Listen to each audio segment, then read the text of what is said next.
వరంగల్ పశ్చిమ నియోజకవర్గంలోని బాలసముద్రంలో ఉన్న శాసనసభ్యుల కార్యాలయంలో కళ్యాణలక్ష్మి షాదీ ముబారక్ పథకాల చెక్ల పంపిణీ కార్యక్రమం నిర్వహించారు. ఈ కార్యక్రమంలో వరంగల్ పశ్చిమ నియోజకవర్గ శాసనసభ్యుడు నాయిని రాజేంద్రరెడ్డి పాల్గొని హనుమకొండ, కాజీపేట మండలాలకు చెందిన 106 మంది లబ్ధిదారులకు చెక్లను అందజేశారు. మొత్తం 1,6,12,296 రూపాయల ఆర్థిక సాయాన్ని లబ్ధిదారులకు పంపిణీ చేశారు. ఈ సందర్భంగా శాసనసభ్యుడు మాట్లాడుతూ ఆర్థికంగా వెనుకబడిన కుటుంబాలకు ప్రభుత్వం అండగా నిలుస్తోందని అన్నారు. ఆడబిడ్డల వివాహాల సందర్భంగా కుటుంబాలపై పడే ఆర్థిక భారాన్ని తగ్గించేందుకు ఈ పథకాలు ఎంతో ఉపయోగపడుతున్నాయని తెలిపారు. కాంగ్రెస్ ప్రభుత్వం ఏర్పడిన తర్వాత ముఖ్యమంత్రి రేవంత్ రెడ్డి గారు చెక్కుల పంపిణీ కార్యక్రమం ప్రతి నెల 2 సార్లు ఏర్పాటు చేసుకోవడం జరుగుతుంది.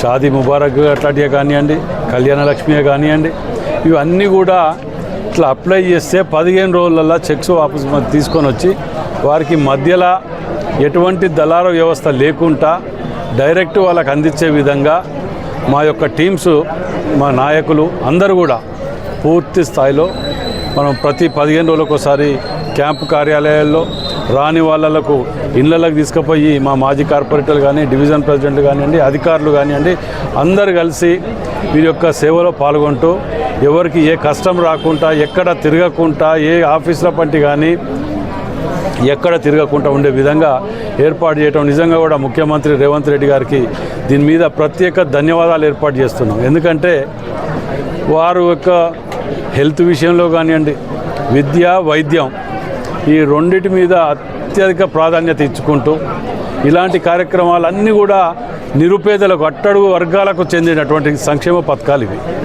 వీటి ద్వారా నిజంగా కూడా వారి కళ్ళల్లో ఎంతో ఆనందం చూస్తూ ముఖ్యమంత్రి రేవంత్ రెడ్డి గారిని వారు నిజంగా కూడా ఇంట్లో ఫోటో పెట్టుకొని కొలుసుకునే విధంగా ఈ యొక్క సంక్షేమ పథకాలు ఉండటం చాలా సంతోషకరం. ముఖ్యమంత్రి రేవంత్ రెడ్డి గారికి మరో వరంగల్ హనుమకొండ జిల్లా వెస్ట్ నియోజకవర్గ పక్షాన ధన్యవాదాలు తెలియ. తెలంగాణ రాష్ట్ర ఉప ముఖ్యమంత్రి, ఆర్థిక మరియు విద్యుత్ శాఖల మంత్రి బట్టి విక్రమార్క మల్లు జన్మదినం సందర్భంగా హైదరాబాద్లోని ప్రజాభవన్లో ప్రత్యేకంగా శుభాకాంక్షల కార్యక్రమం నిర్వహించారు.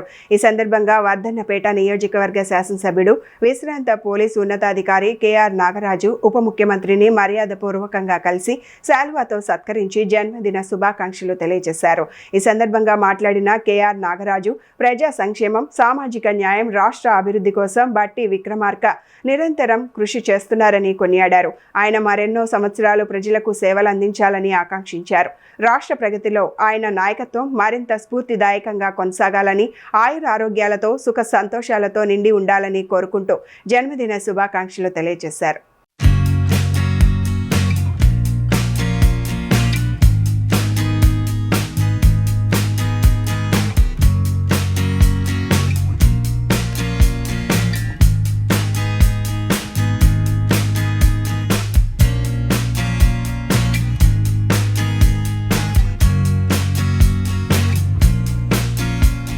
పల్నాడు జిల్లా కోనూరు సమీపంలో కృష్ణా నదిలో జరిగిన పడవ ప్రమాదంలో 4 విద్యార్థులు ప్రాణాలు కోల్పోవడం తీవ్ర విషాదాన్ని మిగిల్చింది. ఈ ఘటనపై స్పందించిన ముఖ్యమంత్రి చంద్రబాబు నాయుడు ప్రస్తుతం సింగపూర్ పర్యటనలో ఉన్నప్పటికీ అధికారులతో దూరవాణి ద్వారా సమీక్ష నిర్వహించారు.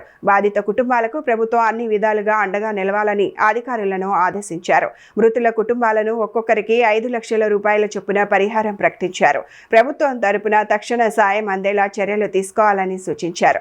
అనంతరం జిల్లా కలెక్టర్ కృతిక శుక్లా, పార్లమెంట్ సభ్యుడు శ్రీకృష్ణదేవరాయలు, శాసనసభ్యుడు భాష్యం ప్రవీణ్ సత్తెనపల్లి ప్రభుత్వ ఆసుపత్రికి చేరుకొని బాధిత కుటుంబాలను పరామర్శించారు.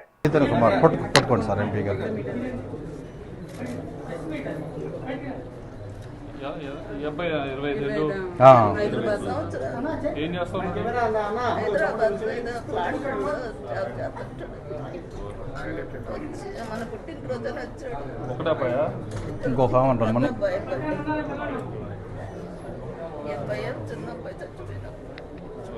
రామ్మా, నువ్వు రా తల్లి, నువ్వు రా తల్లి, ఇటు నుంచి.